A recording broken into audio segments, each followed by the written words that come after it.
Hello दोस्तों, स्वागत है आपको अपना YouTube channel BK unique classes पर। दोस्तों, आज के हम इस वीडियो में सेट 10 लेके आए हैं। इसके पहले हम लोग 9 सेट देख चुके हैं। प्रत्येक सेट में 100 प्रश्न था और टोटल प्रश्न हम लोग 900 देख चुके हैं। और उसको आप नहीं देखे हैं तो उसका प्लेलिस्ट बना दिया गया है, जाके आप उसको आराम से देख सकते हैं। ठीक है, तो ऐसे ही प्रश्न हम लोग लगभग 1 लाख प्लस से देखेंगे, जो सभी के सभी बीपीएससी टीआरई और बीपीएससी एडीओ के लिए बहुत ही महत्वपूर्ण होगा। ठीक है, तो आइए आज का सबसे पहला हम लोग प्रश्न देखते हैं लोग कि राजकुमार शुक्ल किस गांव के निवासी थे। बताना है कि राजकुमार शुक्ल जो थे वह किस गांव के निवासी थे। तो सबसे पहला यहाँ पे प्रश्न ऑप्शन दिया हुआ है मुरली भरा हुआ। ठीक है, तो यही इसका राइट आंसर हो जाएगा। मुरली भरा हुआ के राजकुमार रहने वाले थे। नेक्स्ट प्रश्न है कि धन क्या है। तो याद रखना, धन एक क्या है, वस्तु है। नेक्स्ट उसके बाद हम देखेंगे कि सूचना का स्वतंत्रता अधिनियम बना। बताना है कि सूचना का स्वतंत्रता अधिनियम जो है वह कब बना था। तो याद रखना 2002 में सूचना का स्वतंत्रता अधिनियम बना था। उसके बाद प्रश्न है कि अंतर्राष्ट्रीय न्यायालय कहाँ पे स्थित है। तो याद रखना हेग में अंतर्राष्ट्रीय न्यायालय स्थित है। नेक्स्ट उसके बाद प्रश्न है कि सर्व प्राचीन सेल समूह की आयु आंकी जाती है। बताना है कि सर्व प्राचीन सेल समूह का आयु जो है वह क्या चीज से आंकी जाती है। तो याद रखना यूरेनियम लीड विधि के द्वारा सर्व प्राचीन सेल समूह का आयु आंका जाता है। नेक्स्ट प्रश्न है कि मलबार तट जो है किसके बीच में स्थित है। तो याद रखना गोवा और कन्याकुमारी के बीच में मलबार तट जो है स्थित है। नेक्स्ट प्रश्न है कि 1890 में कलकत्ता विश्वविद्यालय की पहली महिला स्थानक ने कांग्रेस अधिवेशन को संबोधित किया था। तो याद रखना है कंदावनी गांगुली को। नेक्स्ट उसके बाद प्रश्न है कि निम्नलिखित जनपद समूहों में से कौन बिहार के भूकंप का सर्वाधिक तीव्रता वाला क्षेत्र है। तो याद रखना सीतामढ़ी, मधुबनी, सुपौल और अररिया जो है वो बिहार का भूकंप का सर्वाधिक तीव्रता वाला क्षेत्र है। नेक्स्ट प्रश्न है कि बिहार की भूमि निम्नलिखित में से किस नदी प्रणाली से अपवाहित है। तो याद रखना है गंगा। नेक्स्ट प्रश्न है कि बिहार के किस जिला में काकोलो जलप्रपात स्थित है। तो याद रखना काकोलो जलप्रपात जो है वह नवादा में स्थित है। नेक्स्ट उसके बाद प्रश्न है कि सबसे कम लंबाई वाली नदी या उपनदी है। तो याद रखना सबसे कम लंबाई वाली नदी कौन है। तो याद रखना पुनपुन जो है वह सबसे कम लंबाई वाली नदी है। उसके बाद प्रश्न है कि स्वराज दल की स्थापना बिहार में किसने किया था। तो याद रखना श्री कृष्ण सिंह के द्वारा स्वराज दल की स्थापना जो है बिहार में किया गया था। नेक्स्ट उसके बाद प्रश्न है कि 1913 में पटना में अनुशीलन समिति की एक शाखा की स्थापना किसके द्वारा किया गया था। तो सचिंद्रनाथ सन्याल के द्वारा 1913 में पटना में अनुशीलन समिति की शाखा का स्थापना किया गया था। उसके बाद प्रश्न है बिहार में 1857 की क्रांति के दौरान पटना, आरा और शाहाबाद जिला में किसने नेतृत्व किया। तो याद रखना कुंवर सिंह ने। नेक्स्ट उसके बाद प्रश्न है कि हम दो या दो से अधिक कंप्यूटरों के संग्रह को क्या कहते हैं जो एक दूसरे से सीमित दूरी के भीतर स्थित होते हैं, जो प्रत्यक्ष और अप्रत्यक्ष रूप से एक दूसरे से जुड़े होते हैं। तो याद रखना लोकल एरिया नेटवर्क बोलते हैं। नेक्स्ट प्रश्न है कि किसी साइट के पत्ते की शुरुआत में आप HTTP टाइप करते हैं तो उसका अर्थ क्या है। तो याद रखना HTTP का अर्थ क्या होता है। तो याद रखना है हाइपर टेक्स्ट ट्रांसफर प्रोटोकॉल। याद रखना हाइपर टेक्स्ट ट्रांसफर प्रोटोकॉल होता है HTTP का अर्थ। नेक्स्ट प्रश्न है कि मायोपिया वह बीमारी है जिसमें व्यक्ति नहीं देख पाता है। बताना है कि मायोपिया जो है कैसा बीमारी हो जो व्यक्ति नहीं देख पाता है। तो याद रखना मायोपिया जो है एक प्रकार के दूर वस्तु को स्पष्ट रूप से नहीं देख पाता है। नेक्स्ट प्रश्न है कि निम्नलिखित में से कौन मादा जनन तंत्र का भाग नहीं है। बताना है कि इसमें से कौन है जो मादा जनन तंत्र का भाग नहीं है। तो याद रखना शुक्रवाहिका जो है वह मादा जनन तंत्र का भाग नहीं होता है। नेक्स्ट प्रश्न है कि अलैंगिक जनन मुकुलन द्वारा होता है। तो याद रखना अलैंगिक जनन मुकुलन द्वारा किस में होता है, तो याद रखना ईस्ट में होता है।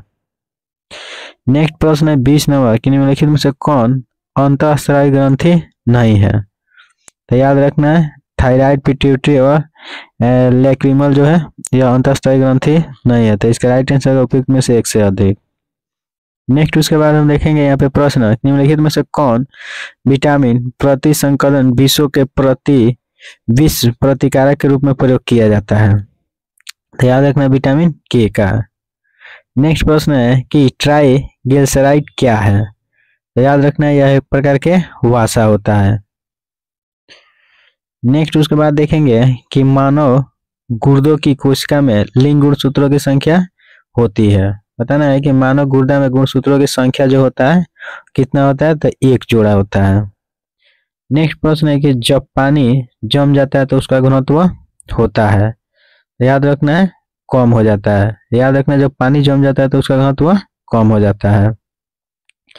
नेक्स्ट प्रश्न है कि बायोगैस का निम्न में से कौन सा अवयव प्रमुख है, तो याद रखना है मीथेन। याद रखना बायोगैस का मुख्य अवयव जो होता है मीथेन होता है। नेक्स्ट उसके बाद हम देखेंगे यहाँ पे प्रश्न कि निम्नलिखित में से कौन गलत कथन है, ठीक है, इसमें बताना है कि कौन सा कथन गलत है। कपास गर्मियों में कपड़े के रूप में प्रयोग करने के लिए उपयुक्त है क्योंकि यह नमी को अवशोषित करता है, तो यह बात बिल्कुल सही है। सीडी बनाने के लिए पॉलीकार्बोनेट का प्रयोग किया जाता है, यह भी सही बात है।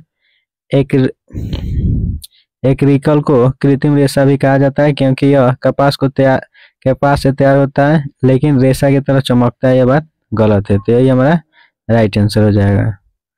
नेक्स्ट प्रश्न है कि तरलीकृत पेट्रोलियम गैस का प्रमुख घटक है, बताना है कि तरलीकृत पेट्रोलियम गैस का प्रमुख घटक क्या है, तो याद रखना है ब्यूटेन। ब्यूटेन जो है वह तरलीकृत पेट्रोलियम गैस का प्रमुख घटक होता है। नेक्स्ट उसके बाद प्रश्न है कि जंग लगे लोहा के वजन में निम्न में से कौन सा परिवर्तन होता है, तो याद रखना पहले बढ़ता है उसके बाद फिर क्या होता है घटता है। नेक्स्ट प्रश्न है कि पानी मिट्टी से जड़ों में जिस भौतिक प्रक्रिया द्वारा गुजरता है उसे क्या कहा जाता है, तो याद रखना प्राशन कहा जाता है। नेक्स्ट 30 नंबर प्रश्न है कि निम्नलिखित में से कौन सा विकल्प गलत है। पहला दिया है कि नाभि के अंदर प्रोटॉन और इलेक्ट्रॉन की उपस्थिति के कारण परमाणु विद्युत रूप में उदासीन होता है, यही बात गलत है, तो यही हमारा राइट आंसर हो जाएगा। नेक्स्ट प्रश्न है कि एक तत्व में इलेक्ट्रॉन और न्यूट्रॉन की संख्या क्रमशः 18 और 20 है तो इसका द्रव्यमान कितना होगा, तो याद रखना ये दोनों का योग होता है, ठीक है, तो इसका राइट आंसर हो जाएगा 38। नेक्स्ट उसके बाद प्रश्न है कि सितारों के चमकने की प्रकाशीय प्रक्रिया किसके कारण होती है, तो याद रखना वायुमंडलीय अपवर्तन के कारण। नेक्स्ट प्रश्न है कि उस विज्ञानी का नाम बताइए जिसने कहा था कि पदार्थ को ऊर्जा में बदला जा सकता है, बताना है कि कौन सा वैज्ञानिक था जो बोला था पदार्थ को ऊर्जा में बदला जा सकता है, तो याद रखना आइंस्टीन बोले थे कि पदार्थ को हम लोग ऊर्जा में क्या कर सकते हैं बदल सकते हैं। नेक्स्ट प्रश्न है कि ब्लैक बोर्ड काला लगता है क्यों, याद रखना यह किसी भी रंग को परिवर्तित नहीं करता है इसलिए ब्लैक बोर्ड काला लगाया जाता है। नेक्स्ट प्रश्न है कि एक बस सीधे रास्ते पर चल रही है, अचानक दाईं ओर तेज मोड़ लेती है तो बस में बैठे यात्री जो है किधर की ओर झुकेगा, तो याद रखना बाईं की ओर यात्री जो है झुकेगा। नेक्स्ट प्रश्न है कि एक ही पदार्थ के अणुओं के बीच आकर्षण के आंतरिक आणविक बल को क्या कहा जाता है, तो याद रखना है ससंजक बल कहा जाता है। नेक्स्ट प्रश्न है कि एक संगीत कार्यक्रम में ऑर्केस्ट्रा बजने से पहले एक सितार वादक तनाव को समायोजित करने की कोशिश करता है और स्ट्रिंग को उपयुक्त रूप से बांधता है, बताना कि यह करके वह क्या ठीक करने का कोशिश करता है, तो याद रखना अन्य वाद्य यंत्रों की आवृत्ति के साथ सितार की स्ट्रिंग की आवृत्ति जो है ठीक करने का प्रयास करता है। नेक्स्ट प्रश्न भारत में कृषि फसल वर्ष की अवधि होती है, बताना है कि भारत में कृषि फसल वर्ष की अवधि जो है क्या होता है, तो याद रखना 1 जुलाई से लेकर 30 जुलाई तक भारत में कृषि फसल वर्ष की अवधि होता है। योजना आयोग का गठन कब हुआ था, तो याद रखना है 1950 ईस्वी में योजना आयोग का गठन किया गया था। नेक्स्ट उसके बाद प्रश्न है कि पंचवर्षीय योजना की अवधि नहीं है। बताना है कि इसमें से कौन पंचवर्षीय योजना की अवधि नहीं है। तो याद रखना 1966 से 71 जो है वो पंचवर्षीय योजना की अवधि नहीं है।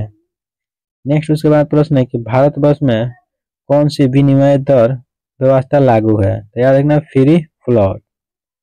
नेक्स्ट उसके बाद देखेंगे यहाँ पे कि यदि 2015-16 को सकल घरेलू उत्पाद का निहित मूल्य ज्ञात करने हेतु आधार वर्ष मान लिया जाए तो इनमें से कौन सा वित्त वर्ष अस्फीतिकारक मान 100 होगा। तो याद रखना है, इसको आपको कमेंट करके बताना है कि इसका आंसर क्या होगा। नेक्स्ट प्रश्न है कि सरकारी ई बाजार का वर्ष 2020-21 के केंद्रीय बजट में क्रय विक्रय की प्रस्तावित मात्रा है। तो याद रखना लगभग 3 लाख करोड़ रुपया है। नेक्स्ट प्रश्न है कि किसने भारत के वित्त मंत्री के तौर पर सबसे लंबे समय काल के लिए कार्य किया है। तो याद रखना है वित्त मंत्री के तौर पर सबसे अधिक समय तक ले कार्य करने वाला व्यक्ति कौन है। तो याद रखना पी चिदम्बरम। ठीक है। नेक्स्ट उसके बाद प्रश्न है कि कौन सा कार्य स्थानीय स्वशासन के अधिकार क्षेत्र में नहीं आता है। तो याद रखना है इसका राइट आंसर हो जाएगा सार्वजनिक अनुशासन का रख रखाव जो है वह स्थानीय स्वशासन के अधिकार के क्षेत्र में नहीं आता है। नेक्स्ट प्रश्न है कि भारत में ब्लॉक स्तर पर बनी ग्राम पंचायत समिति केवल है। बताना है कि भारत में ब्लॉक स्तर पर बनी पंचायत समिति जो है वह केवल किसके अंतर्गत आता है। तो याद रखना है प्रशासनिक अधिकारी के अंतर्गत आता है। नेक्स्ट प्रश्न है कि अशोक मेहता समिति ने निम्नलिखित में से किसकी सिफारिश की है। तो याद रखना है पंचायती राज्य की द्वितीय सरकार की। नेक्स्ट प्रश्न है कि लोकसभा के स्पीकर का निर्वाचन होता है। बताना है कि लोकसभा के स्पीकर का निर्वाचन किसके द्वारा होता है। तो याद रखना है लोकसभा के सभी सदस्यों के द्वारा लोकसभा के स्पीकर का निर्वाचन किया जाता है। नेक्स्ट प्रश्न है कि भारत में किसी भी सदन का सदस्य हुए बिना कोई व्यक्ति कब तक मंत्री पद पर आसीन रह सकता है। याद रखना 6 महीना तक भारत में किसी भी सदस्य का सदस्य हुए बिना कोई व्यक्ति जो है मंत्री पद पर आसीन रह सकता है। नेक्स्ट प्रश्न है कि संसद के 2 सत्रों के बीच अधिकाधिक के अंतराल होना चाहिए। तो याद रखना मात्र 6 महीना। नेक्स्ट प्रश्न है कि भारतीय संसद का निर्माण किन किन अंगों से होता है। तो याद रखना भारतीय संसद का निर्माण जो है वह क्या क्या चीज से होता है। तो याद रखना लोकसभा, राज्यसभा और राष्ट्रपति से भारतीय संसद का निर्माण होता है। नेक्स्ट उसके बाद प्रश्न है कि संघीय मंत्रिपरिषद किसके प्रति उत्तरदायी है। तो याद रखना संघीय मंत्रिपरिषद जो है वो लोकसभा के प्रति उत्तरदायी होता है। नेक्स्ट उसके बाद प्रश्न है कि संसद की किस समिति ने अपने कार्यकाल के 100 वर्ष पूरा किया हुआ है। तो याद रखना लोक सेवा समिति जो है वह अपना 100 वर्ष पूरा किया हुआ है। नेक्स्ट उसके बाद हम लोग देखेंगे 54वां प्रश्न कि संविधान की प्रस्तावना को भारत की राजनीति कुंडली किसने कहा है। याद रखना है कि भारत के संविधान के प्रस्तावना को भारत की राजनीतिक कुंडली कौन बोला हुआ है। तो याद रखना के.एम. मुंशी के द्वारा भारत के संविधान के प्रस्तावना को भारत के राजनीतिक के कुंडली कहा गया है। नेक्स्ट प्रश्न है कि आजादी के बाद भाषा के आधार पर भारत के राज्यों का पुनर्गठन किस वर्ष हुआ है। तो याद रखना 1956 में। आजादी के बाद भाषा के आधार पर भारत के राज्यों का पुनर्गठन 1956 में हुआ है। नेक्स्ट प्रश्न है कि भारतीय संविधान की प्रस्तावना में स्थान नहीं मिल रहा। बताना है कि किसको भारतीय संविधान के प्रस्तावना में स्थान नहीं मिला है। याद रखना सभी के लिए शिक्षा को भारतीय संविधान के प्रस्तावना में स्थान नहीं मिला है। नेक्स्ट प्रश्न है कि कौन सी अम्ल वर्षा का कारक है। बताना कि इसमें कौन है जो अम्ल वर्षा का कारक है। तो याद रखना है सल्फर डाइऑक्साइड जो है वह अम्ल वर्षा के कारक के अंतर्गत आता है। नेक्स्ट प्रश्न है कि मार्च 2009 में जा, जावन जाति के गेंडे नीचे दिए गए देश में पाए गए। तो याद रखना है इंडोनेशिया में। नेक्स्ट प्रश्न है कि समुद्र के हरित पौधे मछलियों के श्वसन हेतु लाभप्रद होता है क्यों? तो याद रखना है वे ऑक्सीजन को उत्सर्जित करता है, इसलिए समुद्र का हरित पौधा जो होता है मछलियों के श्वसन के लिए लाभदायक होता है। नेक्स्ट प्रश्न है कि आहार श्रृंखला में संखाद्वीत श्रृंखला को क्या कहा जाता है? तो याद रखना है आहार जाल कहा जाता है। उसके बाद प्रश्न है कि हरे पौधे सूर्य के प्रकाश की ऊर्जा का डॉट करण करता है और उसे खाद में परिवर्तित कर देता है। तो याद रखना है 1% भाग को। नेक्स्ट प्रश्न है किसके नेतृत्व में चिपको आंदोलन को मजबूती मिली?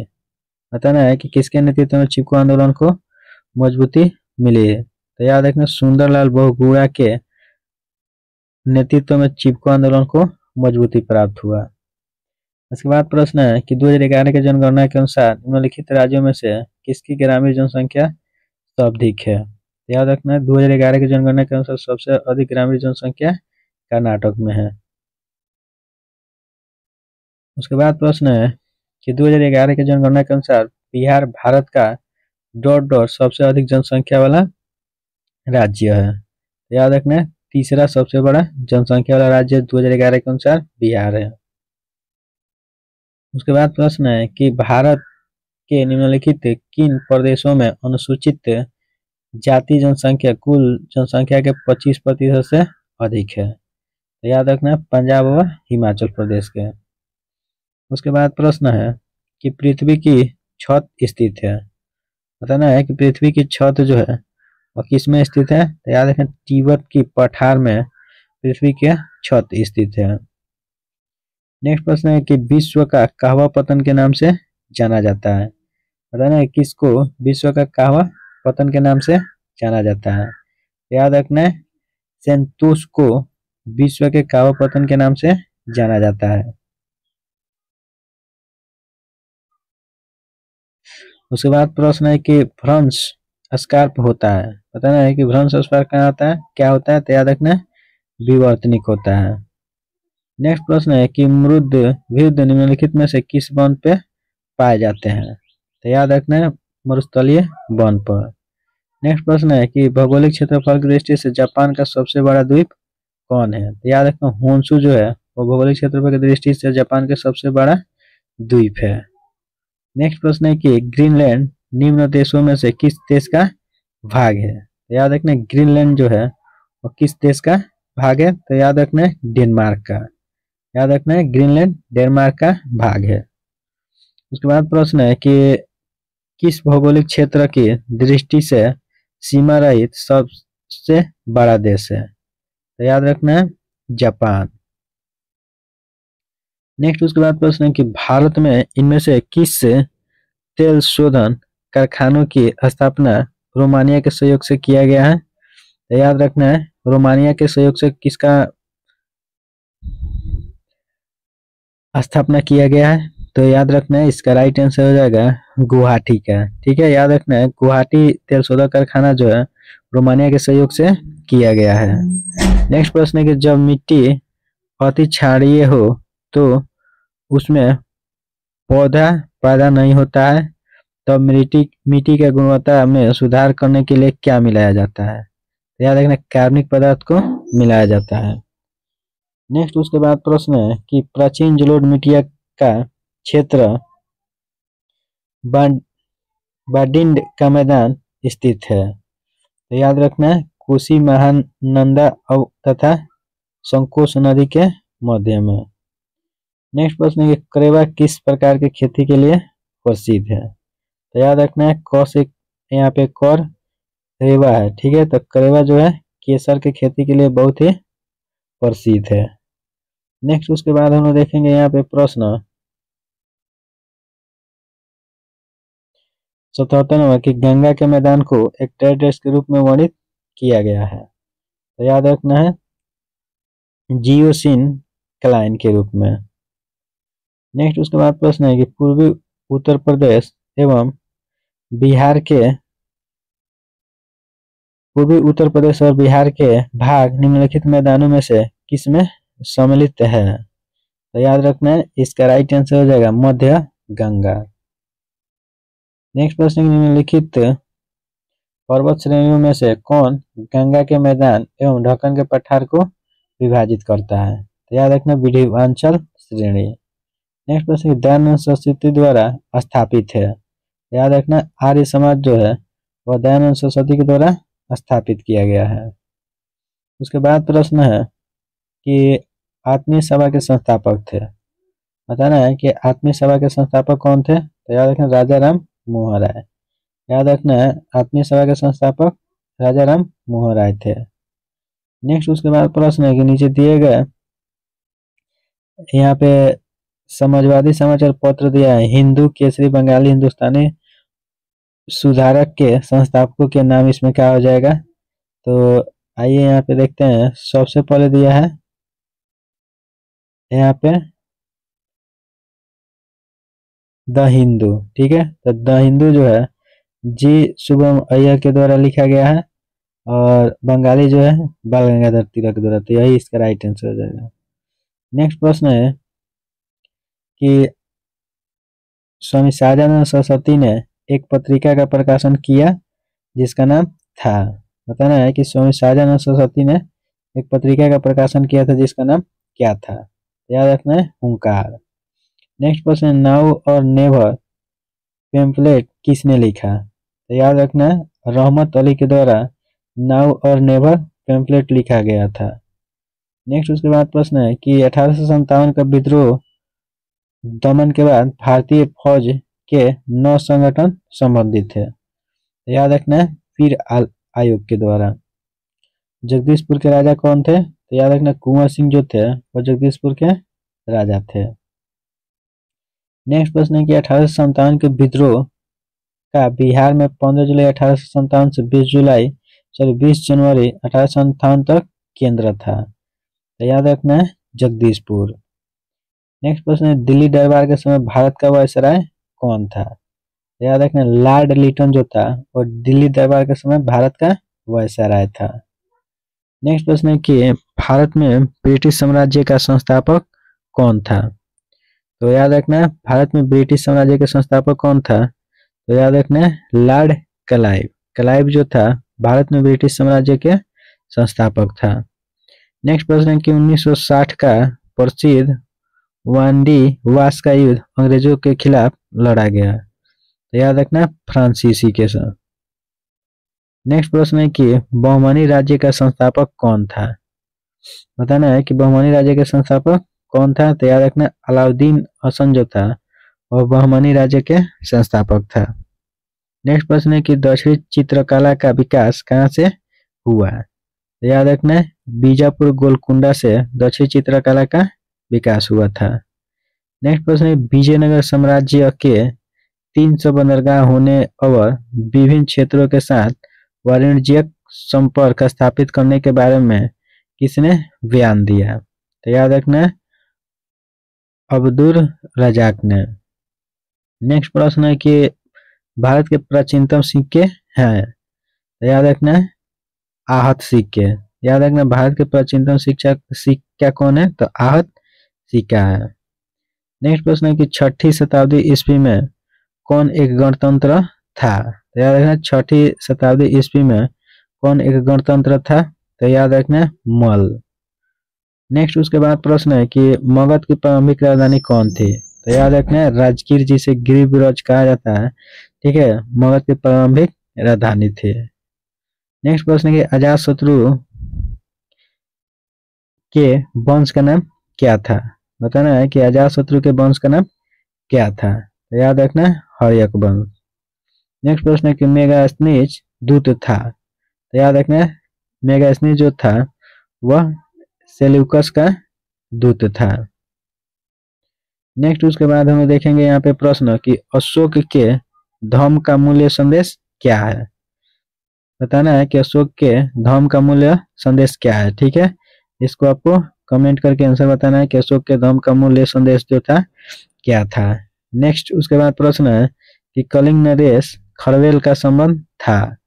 बताना है कि कलिंग नरेश खरवेल जो था उसका संबंध किससे था। ठीक है, इसको भी आपको कमेंट करके बताना है। तो दोस्तों अगर वीडियो आप लोग को अच्छा लगा है तो प्लीज़ वीडियो को लाइक कर दीजिए, और जितना भी आदमी वीडियो को देखते हैं प्लीज़ चैनल को अभी तक सब्सक्राइब नहीं किए हैं तो चैनल को जरूर सब्सक्राइब कर लीजिए। हम लोग इस सीरीज में लगभग 1 लाख ऐसे ही प्रश्न देखेंगे लोग जो बीपीएससी टीआरई और बीपीएससी एडीओ के लिए बहुत ही महत्वपूर्ण होगा। और इसे आपके मोबाइल में जो भी एजुकेशनल ग्रुप है उसमें इसे शेयर जरूर कीजिए। मिलते हैं ऐसे ही वीडियो को मतलब लेकर। ठीक है, ऐसे ही 100 प्रश्नों को लेकर कल मिलते हैं 3 बजे।